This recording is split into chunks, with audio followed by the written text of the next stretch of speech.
ಮುಂದೆ ಯಯಾತಿಯ ಒಂದು ಚರಿತ್ರೆಯನ್ನು ನಿರೂಪಣೆ ಮಾಡಿದ್ದಾರೆ ಇಲ್ಲಿ. ಈ ಯಯಾತಿಯ ಚರಿತ್ರೆಯಲ್ಲೂ ತುಂಬ ವಿಚಿತ್ರವಾಗಿರುವಂತಹ ಅನೇಕ ಪ್ರಸಂಗಗಳನ್ನು ನಾವಿಲ್ಲಿ ನೋಡ್ತೀವಿ.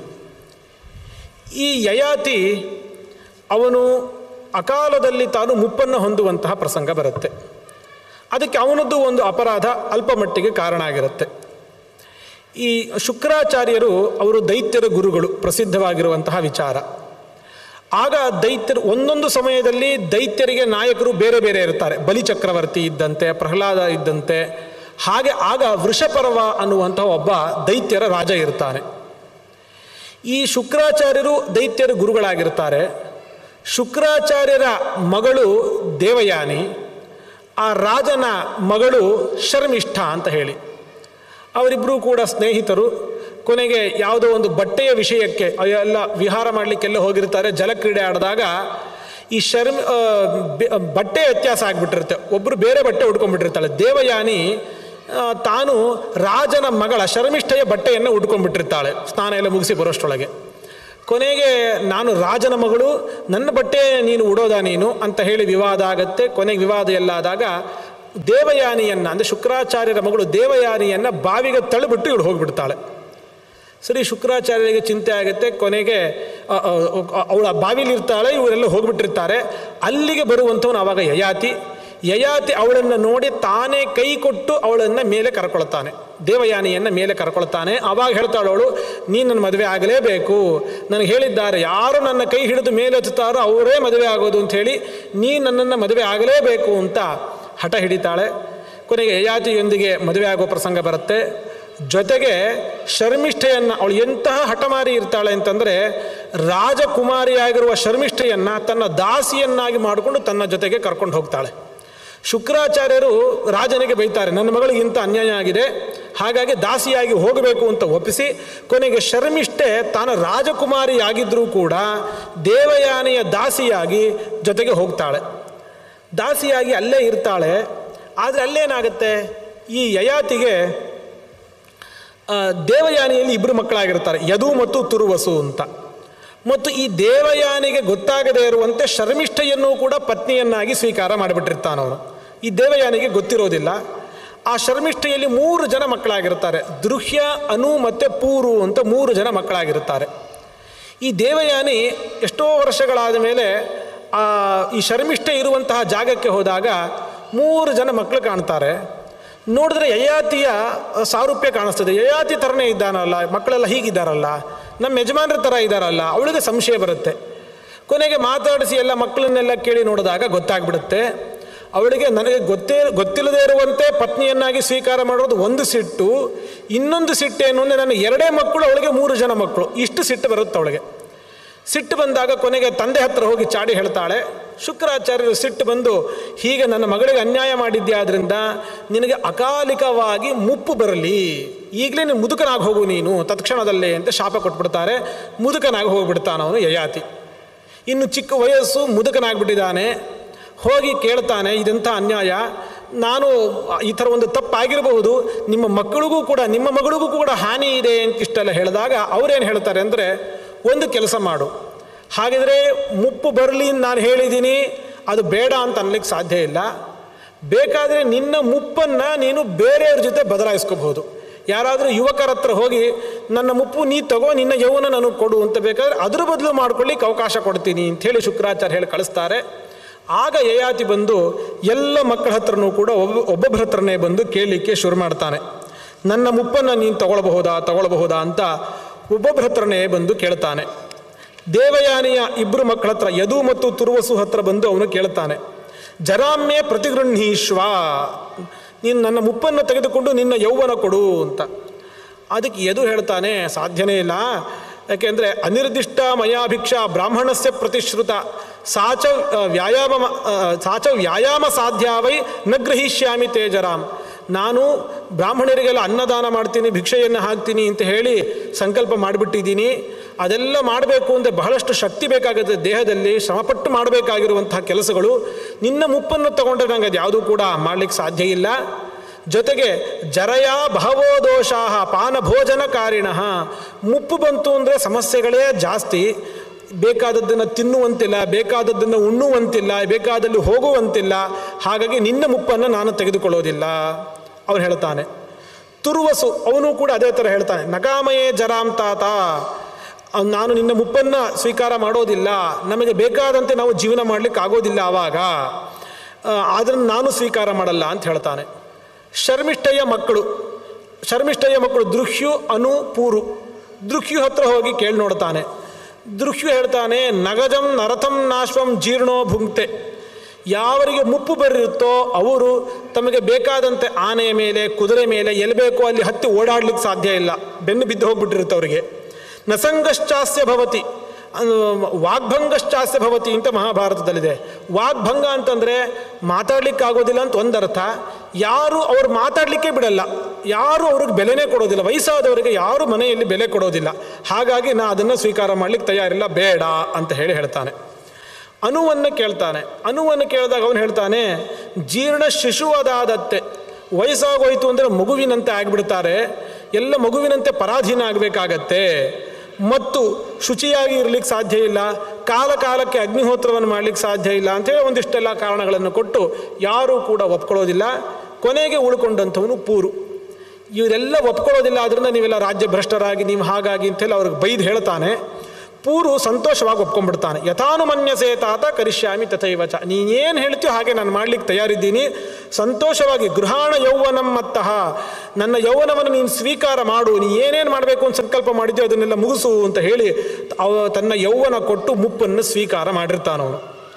ಆಮೇಲೆ ಆ ಯೌವನವನ್ನು ಸ್ವೀಕಾರ ಮಾಡಿದ ಮೇಲೆ ಅವನು ಕೇವಲ ವಿಷಯ ಭೋಗಗಳಲ್ಲಿ ಆಸಕ್ತನಾಗಿರೋದಲ್ಲ, ವಿಷಯ ಭೋಗದಲ್ಲೂ ಆಸಕ್ತನಾಗಿರ್ತಾನೆ. ಅಷ್ಟು ಮಾತ್ರ ಅಲ್ಲ, ಸ್ಪಷ್ಟವಾಗಿ ಹೇಳ್ತಾರೆ. ಯಯಾತಿ ಏನು ಮಾಡ್ತಾನೆ ಅಂತಂದರೆ, ದೇವಾನ ತರ್ಪಯದ್ಯಜ್ಞೈ ಪಿತॄನ್ ಶ್ರಾದ್ದೈಸ್ತಥೈವಚ ದೀನಾಶ್ಚ ಅನುಗ್ರಹೈರಿಷ್ಟೈ ಕಾಮೈಶ್ಚ ದ್ವಿಜಸತ್ತಮಾನ್ ಅತಿಥಿ ನನ್ನಪಾನೈಶ್ಚ, ಹೀಗೆ ಹೇಳ್ತಾ ಹೋಗ್ತಾರೆ. ಅಂದರೆ ಯಜ್ಞ ಯಾಗ ಮಾಡೋದು, ಪ್ರಜಾ ರಕ್ಷಣೆ ಮಾಡೋದು, ಕಷ್ಟದಲ್ಲಿದ್ದವರಿಗೆ ಸಹಾಯ ಮಾಡೋದು, ಇದೆಲ್ಲವನ್ನೂ ಮಾಡ್ತಾ ಇರ್ತಾನೆ. ದಸ್ಯೂನ್ ಸನ್ನಿಗ್ರಹೇಣ ಚ, ದುಷ್ಟರನ್ನು ನಿಗ್ರಹ ಮಾಡ್ತಾ ಇರ್ತಾನೆ. ಇದೆಲ್ಲ ಮಾಡ್ತಾ ಬೇಕಾದಷ್ಟು ತಾನು ವಿಷಯ ಭೋಗವನ್ನು ಕೂಡ ಮಾಡ್ತಾ ಕಳೀತಾನೆ.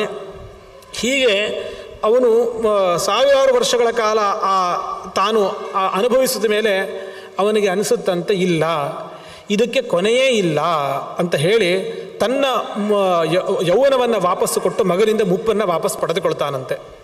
ಪಡೆದುಕೊಳ್ಳುವಾಗ ಯಯಾತಿ ಹೇಳಿದ ಮಾತುಗಳು ಅಂತ ಬಹಳ ಪ್ರಸಿದ್ಧವಾಗಿರುವಂಥದ್ದು. ಎಲ್ಲ ಪುರಾಣದಲ್ಲಿ, ಮಹಾಭಾರತದಲ್ಲಿ ಅದದೇ ಶ್ಲೋಕಗಳೇ ಬಂದಿದೆ, ಅಷ್ಟು ಪ್ರಸಿದ್ಧವಾಗಿರುವಂತಹ ಮಾತುಗಳು. ಕೆಲವೊಮ್ಮೆ ಏನಾಗುತ್ತೆ ಅಂತಂದರೆ, ನಾವೇ ಎಲ್ಲವನ್ನು ಅನುಭವಿಸಿ ಪಾಠ ಕಲ್ತ್ಕೊಳ್ತೀವಿ, ನಾವೇ ತಪ್ಪು ಮಾಡಿ ಪಾಠ ಕಲ್ತ್ಕೊಳ್ತೀವಿ ಅಂತ ಅನ್ಲಿಕ್ಕೆ ಸಾಧ್ಯ ಇಲ್ಲ. ಎಲ್ಲ ತಪ್ಪು ನಾವೇ ಮಾಡ್ತಾ ಕೂತ್ಕೊಳ್ಳೋಕ್ಕಾಗತ್ತಾ? ಇನ್ನೊಬ್ಬರು ಯಾರು ತಪ್ಪು ಮಾಡಿಯೋ ಏನೋ ಮಾಡಿಯೋ ಅನುಭವವನ್ನು ಪಡೆದುಕೊಂಡಿರ್ತಾರೆ, ಅವರ ಅನುಭವದ ವಚನದಿಂದ ನಾವು ಪಾಠ ಕಲ್ತ್ಕೊಡ್ಬೇಕಾಗತ್ತೆ. ಪ್ರತಿ ಸತಿ ನಾವೇ ತಪ್ಪು ಮಾಡಬೇಕು ಅಂತ ನಿರೀಕ್ಷೆ ಮಾಡಲಿಕ್ಕೆ ಸಾಧ್ಯ ಇಲ್ಲ. ಹಾಗಾಗಿ ನಮಗೆ ಜೀವನದಲ್ಲಿ ನಿರೀಕ್ಷೆ ಇದ್ದೇ ಇರುತ್ತೆ. ಏನಂತ? ಇಲ್ಲ, ನಾವು ಜೀವನದಲ್ಲಿ ಸುಖವಾಗಿರ್ಬೋದು, ಸಾಕು ಅನಿಸುತ್ತೆ, ಒಂದು ಹಂತ ಬರುತ್ತೆ ಜೀವನದಲ್ಲಿ, ಸಾಕಪ್ಪ ಸಾಕು, ಇನ್ನು ನಾರಾಯಣ ಕೃಷ್ಣ ಅಂತ ಅಂದ್ಕೊಂಡು ಇದ್ಬಿಡೋಣ ಅಂತ ಅನಿಸುತ್ತೆ ಒಂದಲ್ಲ ಒಂದು ದಿವಸ. ಜೀವನದಲ್ಲಿ ಅಂಥ ಒಂದು ಸ್ಥಿತಿ ಬರಬಹುದು ಅಂತ ಪ್ರತಿಯೊಂದು ಹಂತದಲ್ಲೂ ನಮಗೆ ಮುಂದೂಡುವಂತಹ ಸಾಧನೆಗಳನ್ನು ಮುಂದೂಡುವಂತಹ ಬುದ್ಧಿ ಬರ್ತಾನೆ ಇರುತ್ತೆ. ಆದರೆ ಯಯಾತಿಯಷ್ಟು ಆಯಸ್ಸು ನಮಗಿಲ್ಲ, ಅವನಿಗಿರುವಷ್ಟು ಸುಖ ಸೌಭಾಗ್ಯಗಳ ಸೌಕರ್ಯಗಳು ಯಾವುದೂ ಕೂಡ ನಮಗೆ ಇಲ್ಲ, ಅವನಿಗಿರುವಷ್ಟು ಸಾಮರ್ಥ್ಯ ಇಲ್ಲ, ತಪಸ್ಸಿಲ್ಲ, ಏನೂ ಇಲ್ಲ. ಅಂಥವನು ಸಾವಿರಾರು ವರ್ಷಗಳ ಕಾಲ ವಿಷಯ ಭೋಗ ಮಾಡಿದ ಮೇಲೆ ಏನಂತಾನೆ ಅಂತಂದರೆ, ಅವನು ಹೇಳೋ ಮಾತು, ನಜಾತು ಕಾಮಃ ಕಾಮಾನ ಉಪಭೋಗೇನ ಶಾಮ್ಯತಿ ಹವಿಷಾ ಕೃಷ್ಣವರ್ತ್ಮೇವ ಭೂಯ ಏವ ಅಭಿವರ್ಧತೆ. ಯಾವತ್ತಿಗೂ ಕೂಡ ಈ ನಮ್ಮ ಅಪೇಕ್ಷೆಗಳೇನಿದೆ, ಆ ಕಾಮನೆಗಳು ಯಾವತ್ತೂ ಕೂಡ ನಿಗ್ರಹ ಮಾಡೋದು ಅನಿವಾರ್ಯವೇ ಹೊರತು ನಾನು ಅನುಭವಿಸಿ ಸಾಕು ಅಂತ ಮಾಡ್ಕೊಳ್ತೀನಿ ಅಂತ ಇಲ್ಲೇ ಇಲ್ಲ. ಒಂದು ಅಗ್ನಿ ಬೆಂಕಿ ಉರಿತಾ ಇದೆ, ಅದನ್ನು ಆರಿಸಬೇಕು ಅಂತಂದರೆ ಅದಕ್ಕೆ ಇಂಧನಗಳು ಸಿಗದೇ ಇರುವಂತೆ ಮಾಡಬೇಕು. ಇನ್ನೇನು ಇಂಧನ, ಕಟ್ಟಿಗೆ ಆಗಲಿ ಏನೂ ಸಿಗಬಾರ್ದು. ಹಾಗೆ ಮಾಡಿದ್ರೆ ಅದು ಶಾಂತ ಆಗುತ್ತೆ. ಅದು ಬಿಟ್ಟು ನಾನು ತುಪ್ಪ ಉರಿದು ಮುಗಿದೋಗ್ಬಿಡ್ಲಿ ಅಂತ ನಾನು ತುಪ್ಪ ಸುರಿತಾನೇ ಇರ್ತೀನಿ ಅಂದರೆ ಅದು ಉರಿತಾನೇ ಇರುತ್ತೆ ಕೊನೆ ತನಕನೂ ಕೂಡ. ಹಾಗಾಗಿ ಇಂದ್ರಿಯಗಳನ್ನು ನಿಗ್ರಹ ಮಾಡೋದೇ ಉಪಾಯ ಹೊರತು ಯಾವತ್ತಿಗೂ ಕೊನೆಗೆ ಸಾಕು ಅಂತ ತೃಪ್ತಿ ಆಗೋದೇ ಇಲ್ಲ, ಮತ್ತಷ್ಟು ಹೆಚ್ಚಾಗ್ತಾ ಹೋಗ್ತಾ ಇರುತ್ತಷ್ಟೇ. ಯತ್ ಪೃಥಿವ್ಯಾಂ ವ್ರೀಹಿಯವಂ ಹಿರಣ್ಯಂ ಪಶವ ಸ್ತ್ರೀಯ ನಾಲಮೇಕಸ್ಯ ತತ್ಸರ್ವಂ ಇತಿ ಪಶ್ಯನ್ನ ಮುಹ್ಯತಿ. ಇಡೀ ಭೂಮಿಯಲ್ಲಿರುವಂಥ ಎಲ್ಲ ಸಂಪತ್ತನ್ನು ಒಬ್ಬನಿಗೆ ಕೊಟ್ಟರೂ ಕೂಡ ಅವನಿಗೆ ಸಾಕಪ್ಪ ಅನ್ನುವಂಥ ಬುದ್ಧಿ ಬರಲಿಕ್ಕೆ ಸಾಧ್ಯ ಇಲ್ಲ. ಯಾ ದುಸ್ತ್ಯಜ ದುರ್ಮತಿಭಿರ್ ಯಾನ ಜೀರ್ಯತಿ ಜೀರ್ಯತಃ ದೋಷ ಪ್ರಾಣಾಂತಿಕೋ ರೋಗ ತಾಂ ತೃಷ್ಣಾನ್ ತ್ಯಜತಃ ಸುಖಂ. ಒಂದು ರೋಗ ಇದೆ, ಆ ರೋಗ ಮಾತ್ರ ಯಾವತ್ತಿಗೂ ವಾಸಿಯೇ ಆಗೋದಿಲ್ಲ. ಅಂಥ ಒಂದು ರೋಗ ಯಾವುದದು ಅಂತಂದರೆ ಅದೇ ತೃಷ್ಣ, ಆಸೆ. ಆಸೆ ಅನ್ನುವಂತಹ ರೋಗ ಮಾತ್ರ ಯಾವತ್ತೂ ಜೀವನದಲ್ಲಿ ನಮಗೆ ಕಡಿಮೆ ಆಗೋದೇ ಇಲ್ಲ. ದುಸ್ತ್ಯಜ, ನಮಗೆ ಬಿಡಲಿಕ್ಕೂ ಆಗೋದಿಲ್ಲ. ನ ಜೀರ್ಯತಿ ಜೀರ್ಯತಃ, ನಮ್ಮ ದೇಹಕ್ಕೆ ಮುಪ್ಪು ಬಂದು ನಮಗೆ ವಯಸ್ಸಾದರೂ ಕೂಡ ನಮ್ಮ ಆಸೆಗೆ ಮಾತ್ರ ವಯಸ್ಸಾಗೋದಿಲ್ಲ. ಆಸೆ ಮಾತ್ರ ಚಿರ ಯೌವನದಿಂದ ಯಾವಾಗಲೂ ಹಾಗೇ ಇರುತ್ತೆ. ಜೀರ್ಯಂತಿ ಜೀರ್ಯತಃ ಕೇಶ ದಂತ ಜೀರ್ಯಂತಿ ಜೀರ್ಯತಃ, ವಯಸ್ಸು ಆಗ್ತಾ ಆಗ್ತಾ ಕೂದಲೆಲ್ಲ ಜೀರ್ಣ ಆಗುತ್ತೆ, ಅಂದರೆ ಕೂದಲೆಲ್ಲ ಬೆಳಗಾಗುತ್ತೆ, ಕೂದಲು ಉದುರಬಹುದು, ಹಲ್ಲುಗಳು ಉದುರೋಗಬಹುದು, ಏನು ಹೋಗಿರಬಹುದು. ಆದರೆ ಜೀವಿತಾಶ ಧನಾಶಾಚ ಜೀರ್ಯತೋಪಿ ನ ಜೀರ್ಯತೆ, ಬದುಕಬೇಕು ಅನ್ನೋ ಆಸೆ ಮತ್ತು ದುಡ್ಡಿನ ಆಸೆ, ಇದೆರಡು ಮಾತ್ರ ಯಾವತ್ತೂ ಜೀರ್ಣ ಆಗೋದೇ ಇಲ್ಲ. ಸಾಕಪ್ಪ ಇನ್ನು ದುಡ್ದಿದ್ದು, ಸಾಕಪ್ಪ ಇನ್ನು ಬದುಕಿದ್ದು ಅಂತ ಯಾವನಿಗೂ ಕೂಡ ಯಾವತ್ತಿಗೂ ಅನಿಸೋದೇ ಇಲ್ಲ ಅಂತ ಹೇಳಿ, ಹೀಗೆ ಅವನ ಮಾತುಗಳಿವೆಲ್ಲವೂ ಕೂಡ ಇದೆ. ಹಾಗಾಗಿ ಅವನ ಮಾತಿಂದಲೇ ನಾವು ಅರ್ಥ ಮಾಡ್ಕೊಂಡ್ಬಿಟ್ಟು ಹಾಗಿದ್ರೆ ಇಷ್ಟೇ ಇದು ಅಂತ ಹೇಳಿ ಸಾಧನೆಯ ಕಡೆಗೆ ಮುಖ ಮಾಡಬೇಕು ಅಂತ ಹೇಳಿ ಗೊತ್ತಾಗುತ್ತೆ. ಹೀಗೆ ಅವನು ತಾನು ವಾಪಸ್ಸು ಮುಪ್ಪನ್ನು ಪಡೆದುಕೊಂಡು ತಾನು ಸಾಧನೆಯನ್ನು ಮಾಡ್ತಾನೆ. ಈ ಯಯಾತಿಯ ಚರಿತ್ರೆ ಮುಂದೆಯೂ ಕೂಡ ತುಂಬ ವಿಸ್ತಾರವಾಗಿದೆ. ಮುಂದಿನ ಪುರಾಣದಲ್ಲಿ ನಿಮಗೆ ಅದು ಬರಬಹುದು, ಆವಾಗ ನೀವು ಅದನ್ನೆಲ್ಲವನ್ನು ನೋಡಿ ತಿಳ್ಕೊಳ್ಬಹುದು. ಆಮೇಲೆ ಕಾರ್ತವೀರ್ಯಾರ್ಜುನನ ಕಥೆಯನ್ನು ಹೇಳ್ತಾರೆ. ಕಾರ್ತವೀರ್ಯಾರ್ಜುನ ಕೃತವೀರ್ಯ ಅನ್ನುವಂತಹ ರಾಜನ ಮಗ. ಅವನು ದತ್ತಾತ್ರೇಯರ ಉಪಾಸನೆಯನ್ನು ವಿಶೇಷವಾಗಿ ಮಾಡ್ತಾನೆ. ಅತ್ರಿ ಋಷಿಗಳ ಮಗ ದತ್ತಾತ್ರೇಯ ವಿಶೇಷವಾಗಿ ಅವರು ಉಪಾಸನೆಯನ್ನು ಮಾಡ್ತಾನೆ, ಸೇವೆಯನ್ನು ಮಾಡ್ತಾನೆ. ಅವನು ಮಾಡಿದ ಸೇವೆಗೆ ಏನು ವರ ಬೇಕು ಅಂತ ಕೇಳಿದಾಗ ಅವನು ವರ ಕೇಳ್ತಾನೆ. ಅವನು ಕೇಳುವ ವರ ಬಹಳ ಚೆನ್ನಾಗಿದೆ. 3 ವರ ಕೊಡಿ. ಏನು ಅಂತಂದರೆ, ಪೂರ್ವಂ ಬಾಹು ಸಹಸ್ರಂತು ಸವವರೇ ಪ್ರಥಮಂ ವರಂ, ನನಗೆ 1000 ಕೈಗಳು ಬೇಕು. ಅದು 1000 ಕೈ ಯಾವಾಗ? ಯುದ್ಧ ಮಾಡುವಂತಹ ಪ್ರಸಂಗದಲ್ಲಿ. ನಾನು ಯುದ್ಧಕ್ಕೆ ಹೋದೆ ಅಂತಂದರೆ ನನ್ನ ಸಂಕಲ್ಪ ನನಗೆ ಬೇಕು ಅನಿಸಿದ್ರೆ ತತ್ಕ್ಷಣ 1000 ಕೈಗಳು ನನಗೆ ಬಂದ್ಬಿಡಬೇಕು. ಇದನ್ನು ಕೇಳ್ತಾನೆ. ಅಂದರೆ ಈ ಸಾಮರ್ಥ್ಯವನ್ನು, ವಿಶೇಷ ಪ್ರಪಂಚದಲ್ಲಿ ಯಾರಿಗೂ ಇಲ್ಲದೇ ಇರುವ ಸಾಮರ್ಥ್ಯವನ್ನು ಕೇಳ್ತಾ ಇದ್ದಾನೆ. ಆದರೆ ಎಂತಹ ವ್ಯಕ್ತಿಯಾದರೂ ಅಂತಹ ಯಾರಿಗೂ ಇಲ್ಲದೇ ಇರುವ ಒಂದು ಶಕ್ತಿ ಬಂತು ಅಂದರೆ ಜೀವನದಲ್ಲಿ ಯಾವತ್ತಾದರೂ ಒಂದು ಸತಿ ಅನ್ಯಾಯ ಮಾರ್ಗದಲ್ಲಿ ಹೋಗುವಂತಹ ಸಾಧ್ಯತೆ ಇರುತ್ತೆ. ಅಲ್ಪರಾದವರು ಅಲ್ಪವಾದ ತಪ್ಪನ್ನು ಮಾಡ್ತಾರೆ, ಭಾರಿ ಭಾರಿ ಸಾಮರ್ಥ್ಯ ಇರೋರು ದೊಡ್ಡ ದೊಡ್ಡ ತಪ್ಪುಗಳನ್ನೇ ಮಾಡಿಬಿಡ್ತಾರೆ. ಹಾಗಾಗಿ ಅವನು 2ನೇ ವರ ಕೇಳ್ತಾನವನು, ಅಧರ್ಮೇ ದೀಯಮಾನಸ್ಯ ಸದ್ಭಿಸ್ತ ತಸ್ಮಾನ್ ನಿವಾರಣಂ. ನಾನು ಯಾವತ್ತಾದರೂ ಅಧರ್ಮ ಮಾರ್ಗದಲ್ಲಿ ತಪ್ಪಾಗಿ ನಡೆದರೆ ಯಾರು ದೊಡ್ಡವರು ಬಂದು ಸಜ್ಜನರು ಬಂದು ನನ್ನನ್ನು ತಡಿಬೇಕದ್ರಿಂದ, ನನ್ನ ಕೊಂದರೂ ಪರವಾಗಿಲ್ಲ, ನನ್ನನ್ನು ತಡಿಬೇಕು. ಅಧರ್ಮ ಮಾರ್ಗದಲ್ಲಿ ನಾನು ಹಾಗೆ ಹೋಗಬಾರ್ದು. ಎಂಥ ಒಳ್ಳೆಯ ಎಚ್ಚರಿಕೆ ಇದೆ. ಅಂದರೆ ನಮಗೆ ಏನೋ ಒಂದು ಸಾಮರ್ಥ್ಯವನ್ನು ಸಂಪತ್ತನ್ನು ಪಡೆದುಕೊಳ್ಳೋದಲ್ಲ, ಅದರಿಂದ ನಮಗೆ ಹಾನಿಯಾಗದೇ ಇರುವಂತೆ ನಾವಿರಬೇಕು ಅಂತನ್ನೋದು ಕೂಡ ಗೊತ್ತಾಗುತ್ತೆ. ಮತ್ತು ಧರ್ಮೇಣ ಪೃಥಿವೀನ್ ಜಿತ್ವ ಧರ್ಮೇಣ ಇವ ಅನುಪಾಲನಂ, ಧರ್ಮ ಮಾರ್ಗದಿಂದ ಭೂಮಂಡಲವನ್ನೆಲ್ಲವನ್ನೂ ಕೂಡ ಗೆದ್ದು ಧರ್ಮ ಮಾರ್ಗದಿಂದಲೇ ಪರಿಪಾಲನೆ ಯಾವತ್ತೂ ಕೂಡ ಮಾಡಬೇಕು ಅಂತ ಹೇಳಿ ಹೀಗೆ ವರವನ್ನು ಕೇಳ್ತಾನೆ. ಹಾಗೆ ವರವನ್ನು ಕೇಳಿದಂತಹ ಕಾರ್ತವೀರ್ಯ ಅದ್ಭುತವಾದ ಸಾಮರ್ಥ್ಯ ಇರುತ್ತೆ.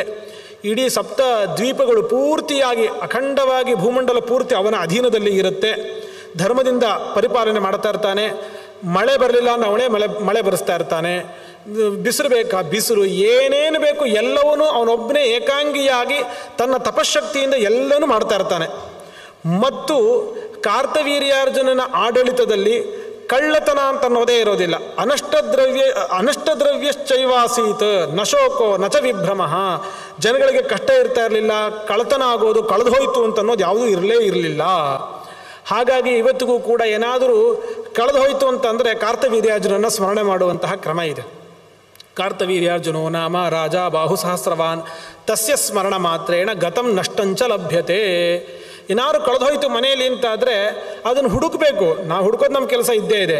ಜೊತೆಗೆ ಕಾರ್ತವೀರ್ಯಾರ್ಜುನನ ಸ್ಮರಣೆ ಮಾಡಬೇಕು ಅಂತ ಶಾಸ್ತ್ರ ಹೇಳುತ್ತೆ.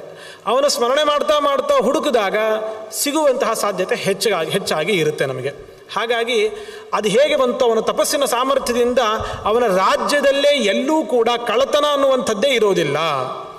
ಹೀಗೆ ಧರ್ಮದಿಂದ ಪಾಲನೆ ಮಾಡ್ತಾ ಇದ್ದಂತಹ ಆ ಕಾರ್ತವೀರ್ಯಾರ್ಜುನನು ಕೂಡ ಜಮದಗ್ನಿ ಮಹರ್ಷಿಗಳನ್ನು ತನ್ನ ಭಟರ ಮುಖಾಂತರ ಕೊಲ್ಲಿಸ್ಬಿಡ್ತಾನೆ. ಜಮದಗ್ನಿ ಮಹರ್ಷಿಗಳ ಆಶ್ರಮಕ್ಕೆ ಹೋದಾಗ ಅವರ ಮನೆಯಲ್ಲಿ ಇದ್ದಂತಹ ಕಾಮಧೇನು ಸಂತತಿಯ ಒಂದು ಹಸು, ಕೇಳಿದ್ದೆಲ್ಲವನ್ನೂ ಕೊಡುವಂತಹ ಒಂದು ಹಸು, ಅದರಿಂದಾಗಿ ಸೈನ್ಯ ಸಮೇತನಾದಂತಹ ಕಾರ್ತಿವೀರ್ಯಾರ್ಜುನನಿಗೆ ಭಾರೀ ಸತ್ಕಾರ ಸಿಗುತ್ತೆ. ಆ ಸತ್ಕಾರವನ್ನು ಪಡೆದಂತಹ ಅವನಿಗೆ ಯಾವುದರಿಂದ ಈ ಥರ ಆಯಿತು? ಹಸುವಿನಿಂದ. ಹಾಗಾದರೆ ನನಗೆ ಬೇಕು ಅಂತ ವಿವಾದ ಶುರುವಾಗುತ್ತೆ. ಅವರು ಒಪ್ಕೊಳ್ಳೋದಿಲ್ಲ ಜಮದಗ್ನಿ ಮಹರ್ಷಿಗಳು. ಕೊನೆಗೆ ತನ್ನ ಭಟರನ್ನು ಕಳಿಸಿ ಆ ಜಮದಗ್ನಿ ಮಹರ್ಷಿಗಳನ್ನು ಕೊಲ್ಲಿಸಿಬಿಡ್ತಾನೆ. ಆಗ ಪರಶುರಾಮ ದೇವರಿಗೆ ಸಿಟ್ಟು ಬಂದು ಅವರು ಅವನ 1000 ಕೈಗಳನ್ನು ಕೂಡ ಕತ್ತರಿಸಿ ಅವನ ಸಂಹಾರವನ್ನು ಮಾಡ್ತಾನೆ. ಅದು ಅವನೇ ಅಪೇಕ್ಷೆ ಪಟ್ಟು ಕೇಳಿದ್ದಂತಹ ವರ. ತಾನು ಧರ್ಮ ಮಾರ್ಗದಲ್ಲಿ ನಡೀಲಿಲ್ಲ ಅಂತಂದರೆ ನನ್ನ ನಿಗ್ರಹ ಮಾಡಬೇಕು ಅಂತ ಹೇಳಿ. ಹೀಗೆ ಇದನ್ನೆಲ್ಲ ನಿರೂಪಣೆ ಮಾಡಿ ಆನಂತರ ಚಂದ್ರವಂಶವನ್ನೆಲ್ಲ ನಿರೂಪಣೆ ಮಾಡ್ತಾರೆ. ಸೂರ್ಯವಂಶ ನಿರೂಪಣೆ ಮಾಡಿದ ಮೇಲೆ ಚಂದ್ರವಂಶದಲ್ಲೇ ನಿರೂಪಣೆ ಮಾಡುವಾಗ ಕೃಷ್ಣಾವತಾರದ ಕಥೆಯನ್ನು ಸಂಕ್ಷಿಪ್ತವಾಗಿ ಹೇಳ್ತಾರೆ. ಮುಂದೆ ಭಾಗವತದಲ್ಲಿ ಅತ್ಯಂತ ವಿಸ್ತಾರವಾಗಿ ನೀವು ನೋಡಲಿಕ್ಕೆ ಇದ್ದೀರಿ. ಕೃಷ್ಣಾವತಾರದ ಕಥೆಯನ್ನು ಅತ್ಯಂತ ಸಂಕ್ಷಿಪ್ತವಾಗಿ ನಿರೂಪಣೆ ಮಾಡ್ತಾರೆ. ಇದರ ಮಧ್ಯದಲ್ಲಿ ದೇವತೆಗಳಿಗೂ ಮತ್ತು ದೈತ್ಯರಿಗೂ ಎಷ್ಟು ಬಾರಿ ಯುದ್ಧ ಆಗುವಂತಹ ಪ್ರಸಂಗ ಬಂತು, 12 ಬಾರಿ ಯುದ್ಧ ಆಯಿತು ಅಂತೆಲ್ಲ ವರ್ಣನೆ ಮಾಡ್ತಾ ಒಂದು ಶುಕ್ರಾಚಾರ್ಯರ ಒಂದು ಕಥೆಯನ್ನು ತುಂಬ ಚೆನ್ನಾಗಿ ಅಲ್ಲಿ ಒಂದು ಹೇಳ್ತಾರೆ. ಈ ದೇವತೆಗಳು ಯುದ್ಧದಲ್ಲಿ ಗೆದ್ದುಬಿಟ್ಟಿದ್ದಾರೆ.